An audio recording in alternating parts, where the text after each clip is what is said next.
गुलाबी चाय बनाने की तरकीब। तैयारी का मुकम्मल वक्त 5 मिनट, पकाने का वक्त 45 मिनट। कितने लोगों के लिए है? 8 अफराद। सब्ज चाय की पत्ती 1 चाय का चम्मच, खाने का सोडा 1 चाय का चम्मच, खूब गाढ़ा दूध 1 कप, चीनी 2 चाय के चम्मच, पुसी हुई इलायची 4 अदद, पिस्ता बादाम कटे हुए थोड़े से, पानी 5 कप। 2 कप सादे पानी में पत्ती और खाने का सोडा डालकर भिगो दें।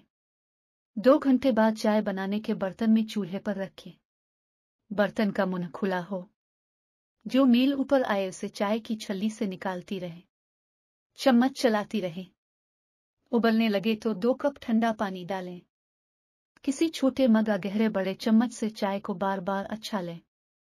चाय को खूब उछालें। चीनी और इलायची डाल दें। 10 मिनट बाद 1 कप ठंडा पानी मजीद डालें। 3 मिनट तक उछालकर दूध डाल दें। उबाल आ जाए तो उतार लें। छानकर प्यालियों में निकालें। ऊपर से बालाई और मेवा डालकर पेश कर। कश्मीरी मनाजिर के क्लिप से कश्मीरी चाय पेश की जा रही है। कश्मीरी गुलाबी चाय एक लज्जत बख्श मशरूब है जो अपने मुनफरिद गुलाबी रंग और भरपूर जायकों के लिए मशहूर है। कश्मीरी चाय की पत्तियों, दूध और ख़ास अज्जा के इम्तिजाज से तैयार की गई ये चाय न सिर्फ मज़ेदार है बल्कि कश्मीरी सकाफत की गर्मजोशी और मेहमान नवाजी भी रखती है। कश्मीरी गुलाबी चाय का एक उबालता हुआ कप जायके के लिए तैयार है।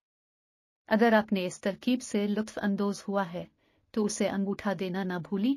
मज़ीद सकाफती पकवान की मुहिम जोई के लिए सब्सक्राइब करें और इस नोटिफिकेशन बेल को दबाएं।